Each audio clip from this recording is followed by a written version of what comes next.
오늘 함께 나눌 말씀은 4장 17절부터 32절까지 말씀입니다.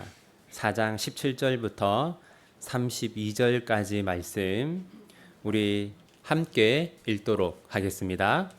그러므로 내가 이것을 말하며 주 안에서 증언하노니 이제부터 너희는 이방인이 그 마음에 허망한 것으로 행함 같이 행하지 말라.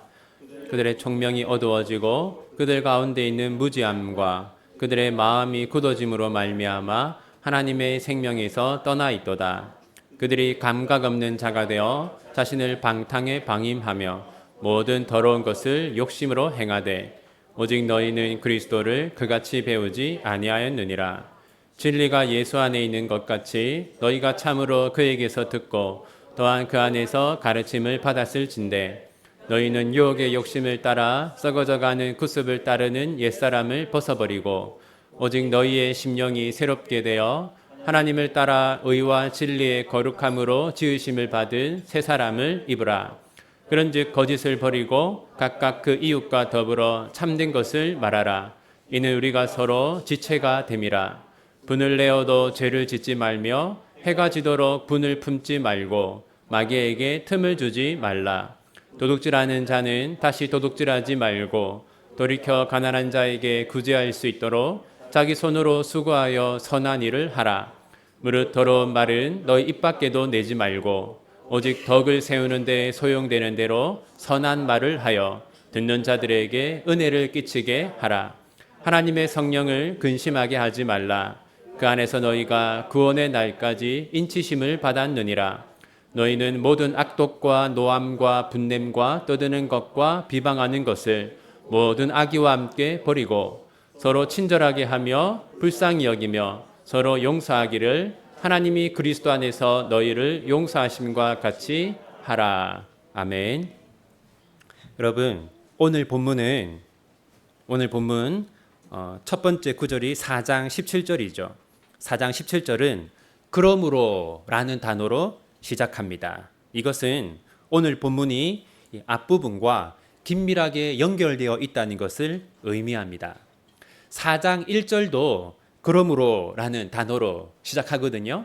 그래서 이 4장에 기록되어 있는 내용들은 그 앞에 있는 내용들 1장, 2장, 3장과 긴밀하게 연결되어 있고 에베소서의 전반부 1, 2, 3장을 이해해야만 오늘 본문의 의미도 이해할 수가 있습니다. 그래서 앞부분의 내용을 간단하게 살펴보겠습니다. 에베소서 1장의 주제는 하나님이 우리에게 복을 주셨다라는 겁니다. 우리 1장 3절 함께 읽겠습니다.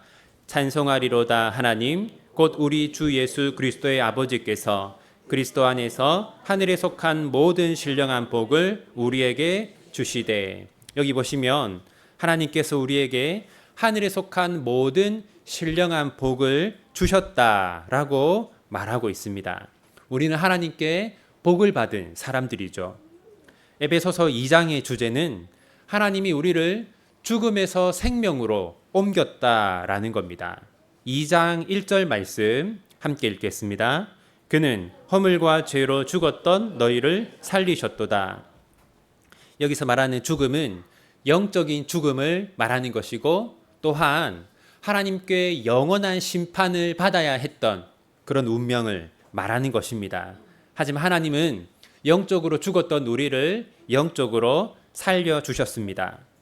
에베소서 3장의 주제는 하나님께서 예수님을 통해서 우리를 교회되게 하셨다라는 겁니다. 3장 6절 함께 읽겠습니다.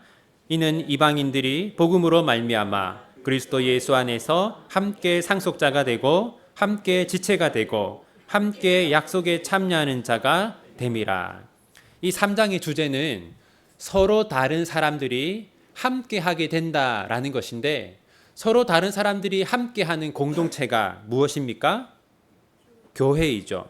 따라서 에베소서 3장의 핵심 주제는 하나님께서 예수님을 통해서 우리를 한 교회가 되게 하셨다라는 겁니다. 요약하면요. 에베소서 전반부의 내용은 다음과 같습니다.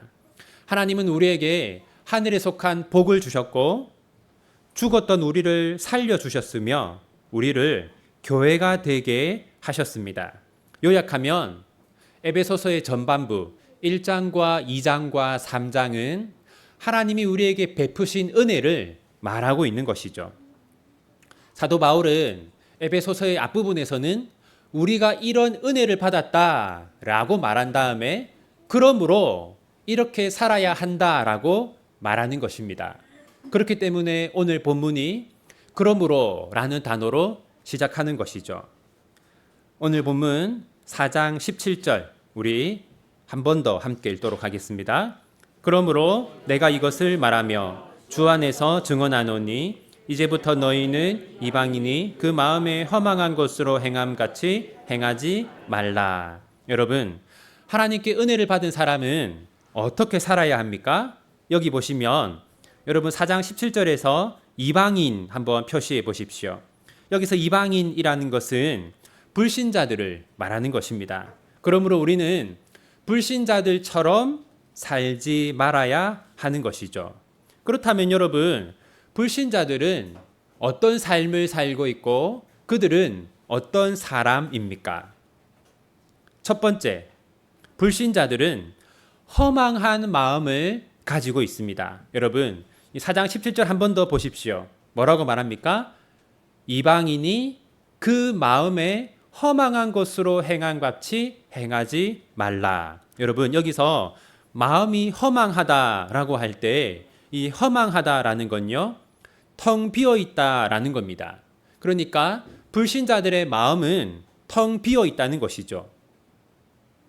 그렇다면 여러분, 우리의 마음에는 있는데 불신자들의 마음에는 없는 게 무엇입니까? 그것은 바로 하나님입니다. 우리는 항상 하나님의 뜻이 무엇인가 하는 걸 생각하면서 살아가죠. 그런데 불신자들의 마음에는 하나님이 없기 때문에 불신자들은 하나님의 뜻을 전혀 생각하지 않습니다. 그래서 그들은 항상 자기가 생각하기에 좋은 것을 행할 뿐이죠. 그렇게 살지 말라고 말하는 겁니다. 두 번째, 불신자들은 어두운 총명을 가지고 있습니다. 18절 함께 읽겠습니다. 그들의 총명이 어두워지고 그들 가운데 있는 무지함과 그들의 마음이 굳어짐으로 말미암아 하나님의 생명에서 떠나 있도다. 여기 보시면 그들의 총명이 어두워지고 라고 말합니다. 여기서 총명이라는 것은 이해력을 말합니다. 우리는 어떤 사실에 대한 이해력이 있는데 불신자들은 전혀 이해하지 못하고 있다라는 것이죠. 그렇다면 여러분, 불신자들은 무엇에 대한 이해력이 없습니까? 하나님에 대한 이해력이 없습니다. 우리는 하나님이 있다고 믿고 하나님이 계신다는 사실에 근거해서 살아가는데 불신자들은 하나님을 전혀 이해하지 못하기 때문에 하나님이 없다고 생각하고 살아갑니다. 세 번째는 불신자들은 굳어진 마음을 가지고 있습니다. 4장 18절 그들의 마음이 굳어짐으로 말미암아 이렇게 말하죠. 여기서 여러분, 마음이 굳어진다라는 것은 마음이 딱딱하다라는 건데요. 이것은 강력하게 하나님께 저항하는 것을 말합니다. 네 번째, 불신자들은 더러운 것을 행합니다. 4장 19절 함께 읽겠습니다. 그들이 감각 없는 자가 되어 자신을 방탕에 방임하여 모든 더러운 것을 욕심으로 행하되. 여러분 19절을 보시면요, 불신자들은 모든 더러운 것을 행한다라고 말합니다. 이것은 도덕적으로 올바르지 않은 것을 말하죠. 이렇게 바울은 우리가 하지 말아야 하는 것 4가지를 말했습니다.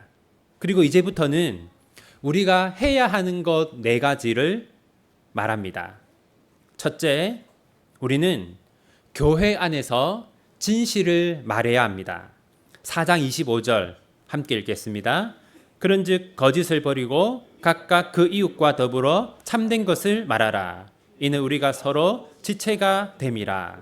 여러분, 4장 25절을 한 번 더 보시면요.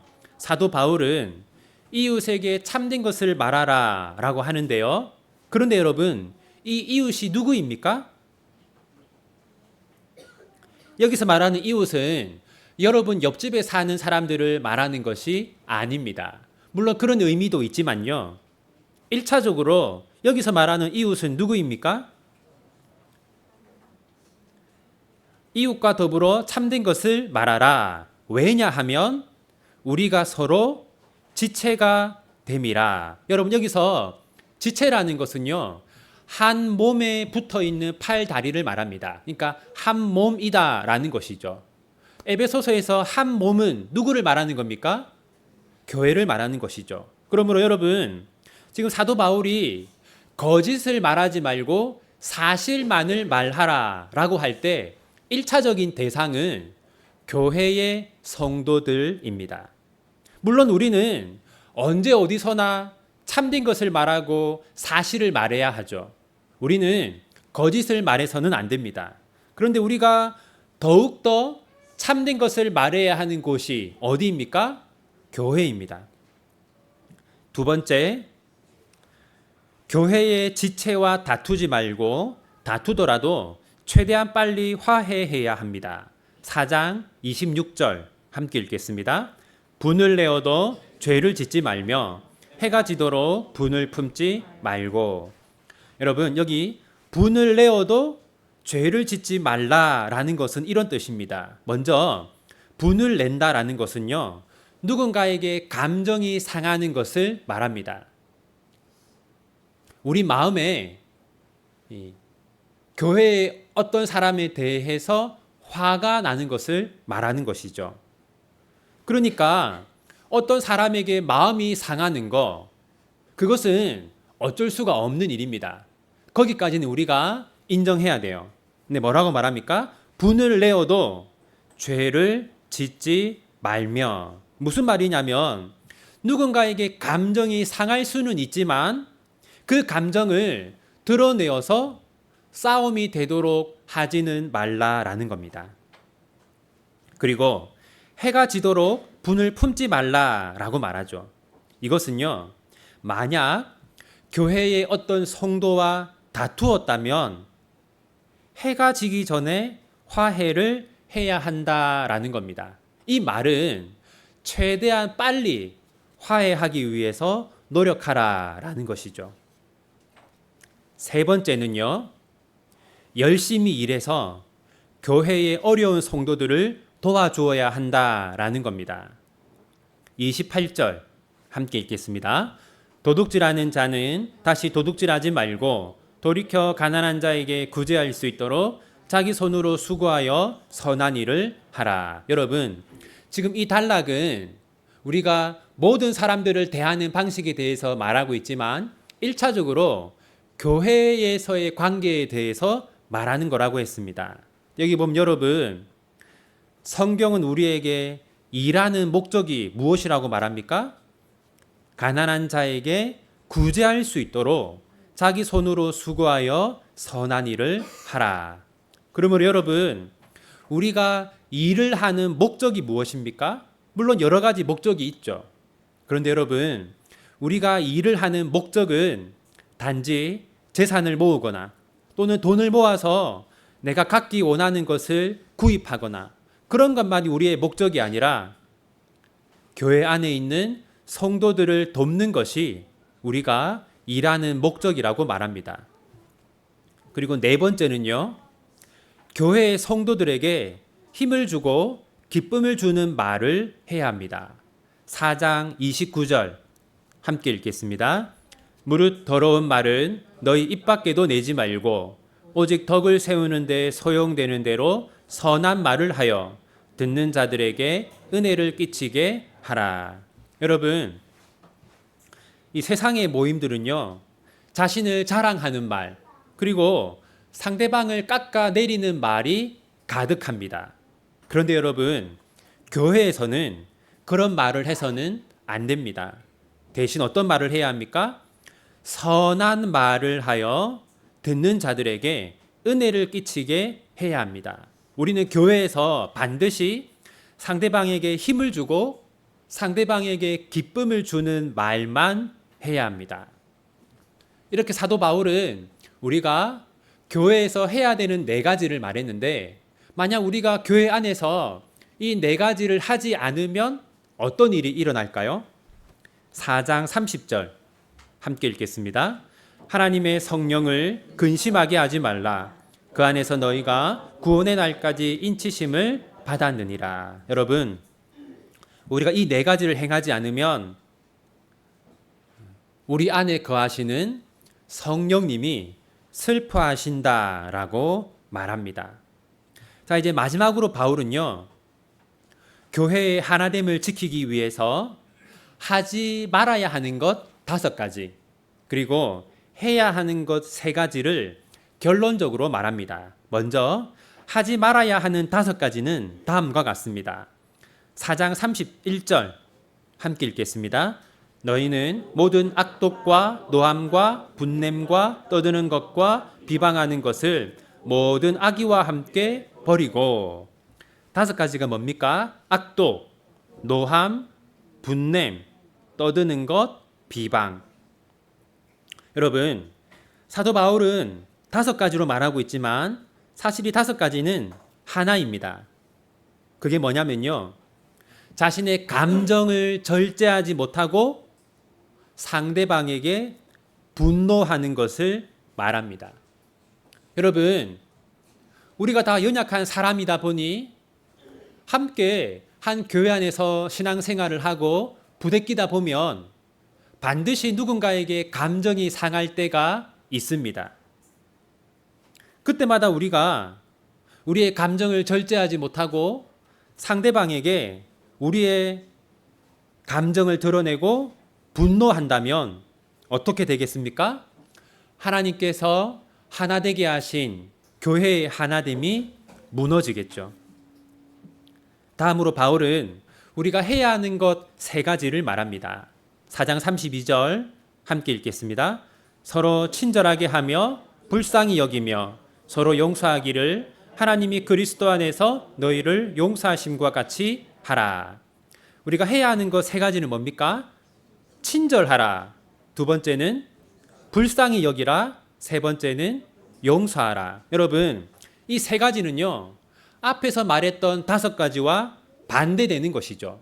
앞에서 말했던 5가지는 자신의 감정을 절제하지 못하고 그대로 드러내는 것이라면, 친절하는 거, 불쌍하게 여기는 거, 용서하는 거, 이 3가지는요, 자신의 감정을 최대한 절제하고 상대방에게 친절을 베푸는 것이죠.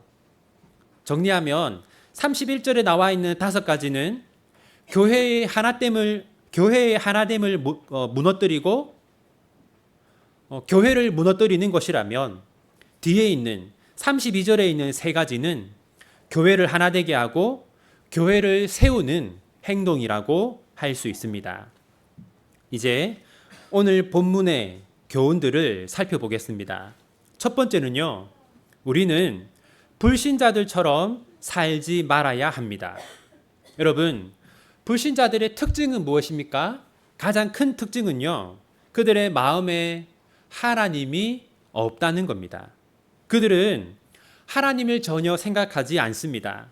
하나님의 뜻이 무엇인가 생각하지 않고요, 내가 어떻게 해야 하나님이 기뻐하실까 생각하지 않습니다.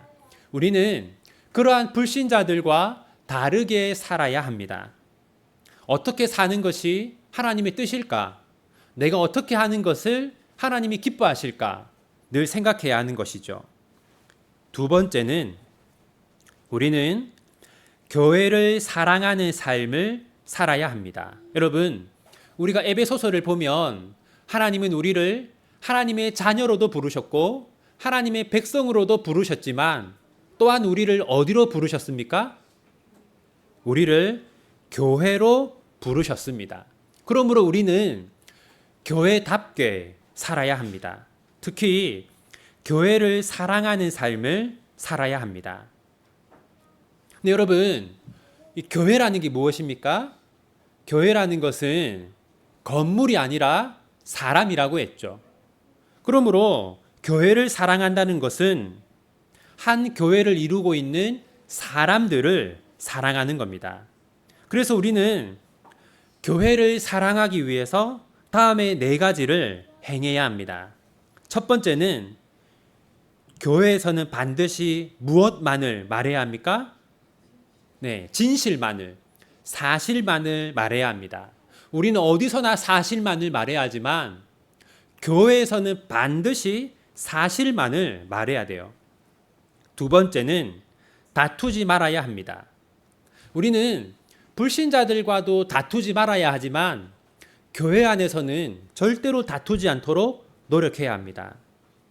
만약 다투었다면 해가 지기 전에 최대한 빨리 화해해야 합니다. 세 번째는 교회 안에서 어려운 성도를 도와주어야 합니다. 우리가 일하는 목적은 교회 안에 있는 어려운 성도를 돕는 것입니다.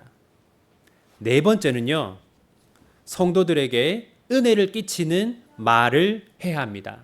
우리는 세상 사람들이 모이면 하는 그런 말이 아니라 상대방에게 힘을 주고 기쁨을 주는 말을 해야 합니다.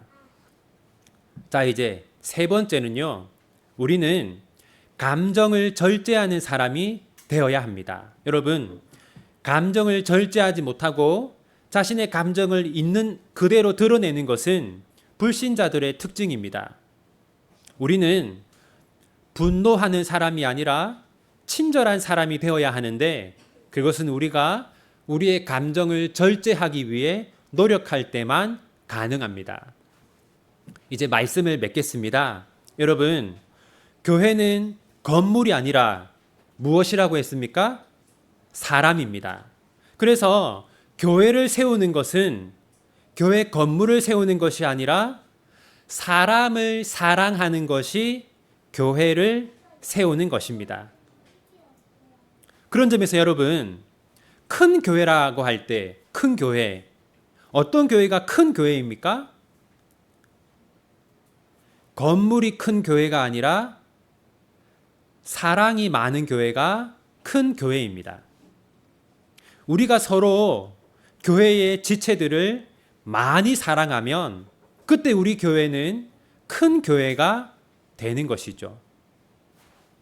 제가 얼마 전에 어떤 교회를 갔었는데 이렇게 얘기하더라고요. 우리 교회는 정말 큰 교회다. 좌석이 1000석이 넘는다. 여러분, 잘못된 것이죠. 큰 교회는 건물이 크거나 좌석이 많은 교회가 아니라 사랑이 많은 교회입니다.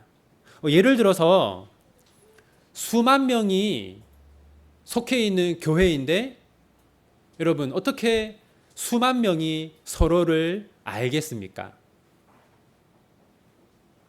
서로를 알지 못하기 때문에 서로를 사랑하기도 어려워요. 그렇다면 그 교회는 큰 교회라고 하기가 어렵겠죠. 왜냐하면 교회의 크고 작음을 가늠하는 기준은 서로를 사랑하는 것이기 때문입니다. 그러므로 여러분, 저는 우리 교회가 큰 교회라고 생각해요. 왜냐하면 서로를 아끼고 사랑하는 마음이 크기 때문이죠. 하지만 우리는 더 큰 교회가 되어야 합니다. 왜냐하면 하나님이 우리에게 원하시는 사랑은 평범한 사랑이 아니기 때문입니다. 하나님이 우리에게 원하시는 사랑이 무엇이냐? 4장 32절 말씀을 한 번 더 보겠습니다. 함께 읽겠습니다. 서로 친절하게 하며 불쌍히 여기며 서로 용서하기를 하나님이 그리스도 안에서 너희를 용서하심과 같이 하라. 여러분, 이 32절 보면 어떻게 사랑하라고 말합니까? 하나님이 그리스도 안에서 너희를 용서하심과 같이 하라. 여러분, 이 말은요, 하나님의 사랑이 예수 그리스도를 통해서 나타났다라는 겁니다. 하나님의 사랑이 그리스도 예수 안에서 나타났는데 그 사랑으로 우리도 사랑해야 한다. 그럼 여러분, 우리가 예수님을 보면 하나님의 사랑이 어떤 사랑임을 알 수 있습니까? 우선 하나님은 우리를 구원하기 위해서 누구를 죽였어요? 네, 하나님은 예수님을 우리 대신 죽이셨어요. 십자가 위에서. 그러니까 하나님은 우리를 사랑하기 위해서 가장 사랑하는 하나님의 독생자를 희생하신 것이죠. 그러므로 여러분, 우리가 서로 사랑한다고 할 때 우리가 어떤 사랑으로 사랑해야 합니까? 하나님이 가장 사랑하는 예수님을 우리에게 주신 것처럼 우리도 가장 아끼고 좋아하고 사랑하는 것을 서로에게 줄 수 있어야 합니다. 여러분, 제가 주위에 아는 사람들이 주로 목사밖에 없기 때문에 이런 예를 드는 것을 이해해 주시면 감사하겠습니다. 저의 지인 목사님이 몇 년 전에 이제 아이를 낳았어요. 예쁜 딸을 낳았습니다. 그러자 어떤 성도님이 이제 선물이라고 하면서 옷을 주셨어요. 그래서 이제 그 선물 받은 선물 꾸러미를 이 목사님이 아내에게 주고, 저녁에 이제 일을 마치고 집으로 갔더니 아내가 그 선물 꾸러미를 안고 엉엉 울고 있더래요. 왜 그러냐 하고 봤더니 그 옷 꾸러미 안에 들어있던 옷들이, 예를 들면 곰팡이가 피거나 발에 있거나 도저히 입을 수 없는 것들을 주었던 것이죠. 여러분, 그런데 여러분들도 그런 일들을 많이 당했을 거라고 생각합니다. 왜냐하면 사람들은 무언가를 줄 때 자기가 소중하게 생각하는 것은 주지 않고 주로 자기에게 필요하지 않은 거, 없어도 되는 거, 불필요한 것을 주는 경우가 많기 때문입니다. 여러분, 오늘 본문 4장 32절을 보면 그런 것은 사랑이 아니라는 것을 알 수 있죠. 여러분, 우리가 서로 사랑해야 하는데 우리가 어떻게 사랑해야 합니까? 우리는 우리에게 소중한 것을 서로에게 줄 수 있어야 합니다. 우리는 우리가 정말 아끼는 것을 우리 교회 성도들에게 아낌없이 줄 수 있어야 합니다. 바로 그것이 하나님이 예수님을 우리에게 주심으로써 우리에게 알려주신 사랑입니다. 사랑하는 비전교회 성도 여러분, 우리는 이미 큰 교회이지만 더욱더 큰 교회가 되어야 합니다. 지금보다 더 큰 교회가 되기 위해서 우리는 하나님이 예수님을 우리에게 주심으로써 보여주신 그 사랑으로 서로를 사랑해야 합니다.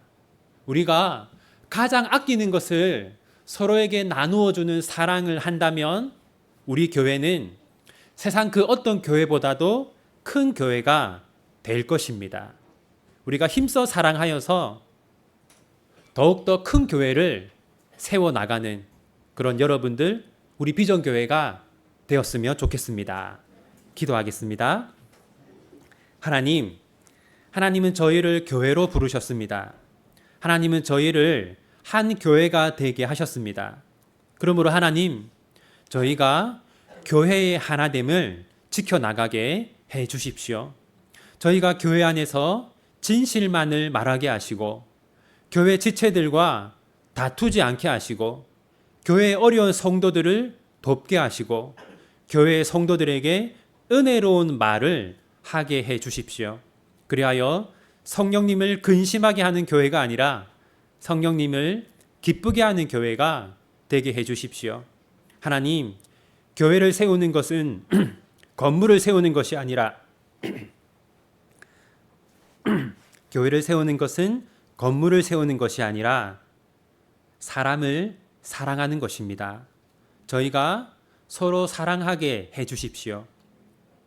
하나님이 가장 사랑하는 예수님을 저희에게 주신 것처럼 저희도 저희가 아끼고 저희가 소중하게 여기는 것들을 서로에게 아낌없이 나누는 그런 사랑으로 서로 사랑하게 하여 주십시오. 그리하여 저희가 하나님 보시기에 큰 교회가 되게 하여 주십시오.